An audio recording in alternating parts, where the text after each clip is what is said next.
Alors, à votre avis, est-ce qu'on peut rire de tout? Alors, attention à votre réponse, hein, parce que je vais apporter des réponses autres peut-être dans la suite de cette vidéo.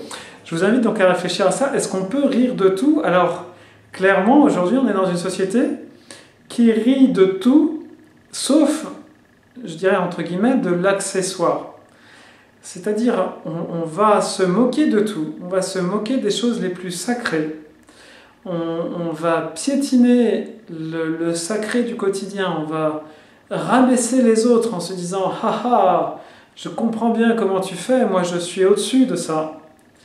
Et ce faisant, on va justement les humilier, mais en humiliant les autres, en fait, on s'humilie soi-même, c'est-à-dire que quand je ne respecte pas le sacré qui est dans l'autre, eh bien je ne respecte pas le sacré qui est dans moi, puisque finalement c'est exactement la même chose qui élève l'autre au-dessus de sa condition matérielle et qui m'élève au-dessus de ma propre condition matérielle.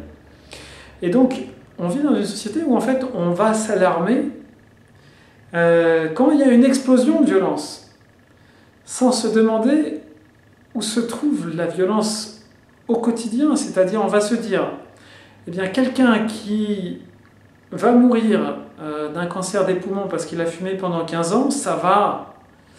Quelqu'un qui va mourir qui va mourir à 60 ans d'un diabète parce qu'il a mangé trop de trucs sucrés, de la junk food qu'on mange tous les jours, ça va. Ce qui ne va pas, c'est quand spectaculairement, il y a quelqu'un qui du jour au lendemain disparaît parce qu'il y a une action violente, il y a une action terroriste, il y a un avion qui se crache, etc. Et je crois qu'on s'illusionne beaucoup en fait sur ce qui est grave et ce qui n'est pas grave. Parce que si on regarde les statistiques mondiales, eh bien, on va mourir. Donc, les causes sur lesquelles on pourrait influer, hein, sur lesquelles on connaît des remèdes clairs, ou on pourrait développer des remèdes clairs. Eh bien, par exemple, il y a le cancer, peut-être 10% de la mortalité. Il y a le tabac aussi, environ 10% de la mortalité. Le sucre, peut-être 5%. Le sida, peut-être 5%. La malnutrition, peut-être 5%. Et c'est justement de ces choses-là sur lesquelles on aurait un impact, eh bien, dont on n'en parle pas en fait. C'est-à-dire on va parler des sujets sur lesquels on n'a globalement aucun impact. Hein. S'il y a des fanatiques dans tel ou tel pays qui veulent se faire exploser, plus on s'en occupe et moins ça donne quoi que ce soit. En fait, on n'en parlerait pas et ça disparaîtrait évidemment.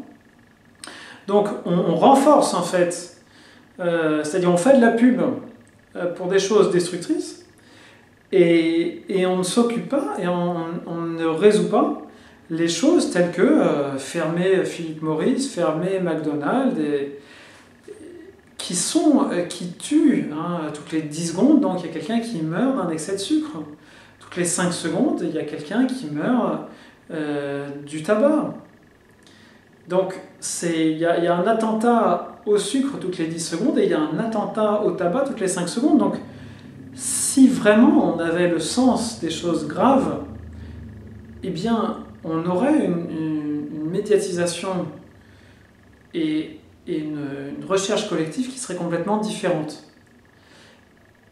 Évidemment aussi qu'on trouverait extrêmement grave, en fait, justement, le fait qu'on se moque de tout.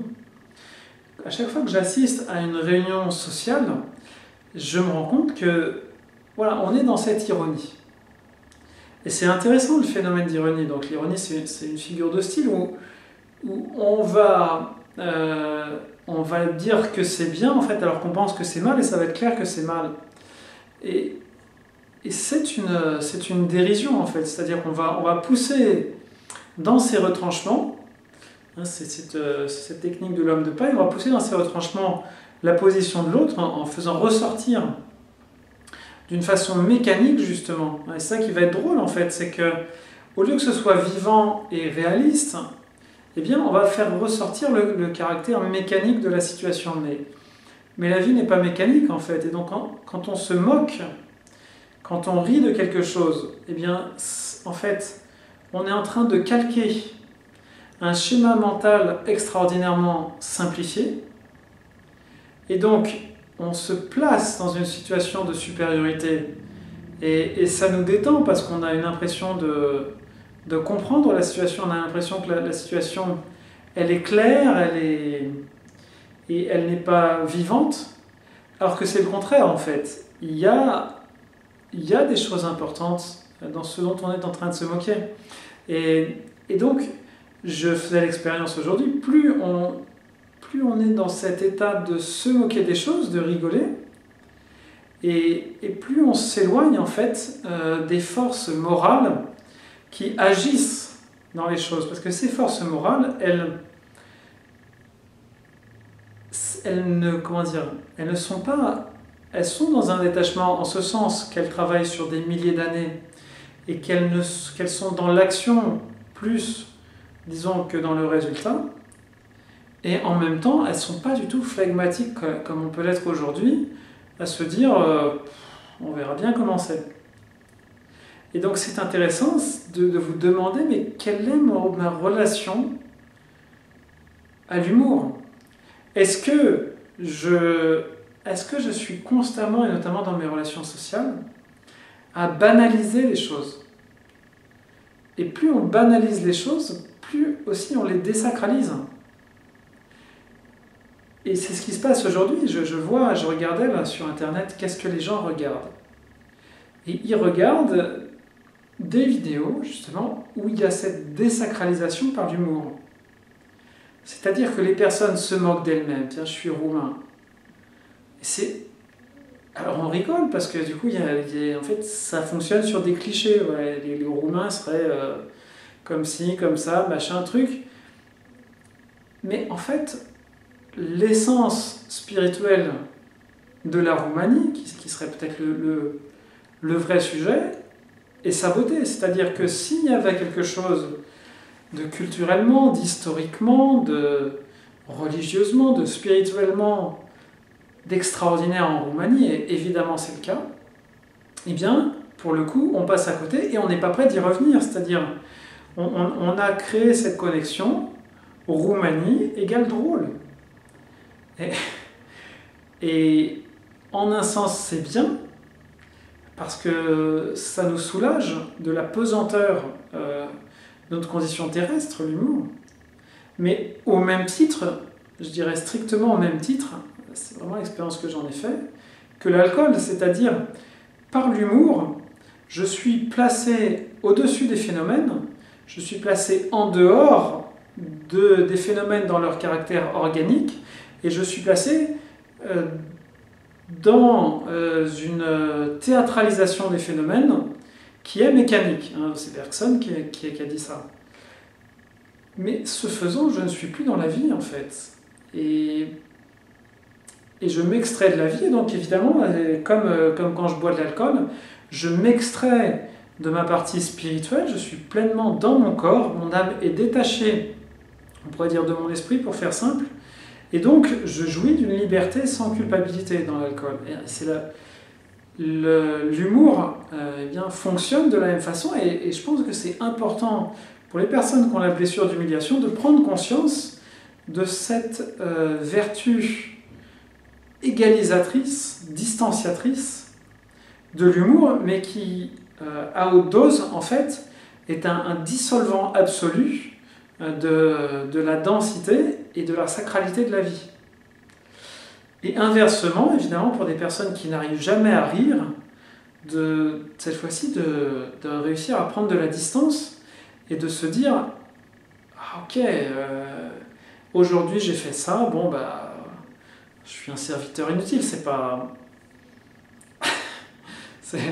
voilà, je ne suis que moi, je ne suis... voilà, et là, pour le coup, eux ont besoin de voir les choses sous cet angle de l'humour, et pour eux, c'est en fait assez facile, parce que justement, et notamment sur Internet, on va trouver quantité de vidéos, hein, et notamment, vous mettez les 10 youtubeurs qui font le plus de vues, qui font des millions de vues, et vous allez voir que c'est que ça en fait, c'est que des vidéos de désacralisation. Ils ne le font pas exprès, hein, ces gens-là, ils font spontanément un petit peu, c'est des enfants de leur temps, et peut-être qu'ils apportent d'ailleurs beaucoup de joie, hein, je ne veux pas diaboliser non plus l'humour, mais attirer en fait l'attention sur l'excès en fait. Hein. Je pense que l'humour est excellent en soi, et même d'un point de vue de la santé, je crois tout à fait en la rigolothérapie. En même temps, voilà, si on a besoin de grossir, c'est bien. Et si vous vous rendez compte que vous avez des kilos en trop, que vous êtes donc dans la blessure d'humiliation, eh bien, demandez-vous quand vous rigolez, en fait, entre guillemets, de quel droit vous vous placez au-dessus des choses dont vous vous moquez, et est-ce que, à côté de cet aspect effectivement mécanique qui existe, toujours plus ou moins, effectivement, je ne suis pas une personne qui répète 50 fois les mêmes erreurs, et c'est vrai dans l'humanité, dans les groupes, dans les religions, dans les pays, on répète 50 fois les mêmes erreurs. Et en même temps, c'est pas parce qu'on répète 50 fois les mêmes erreurs depuis des années, depuis des générations, que c'est pas possible de faire autre chose aujourd'hui et que c'est possible si on ne s'arrête pas à la moquerie, qui est une forme de critique en fait. Mais si on propose autre chose.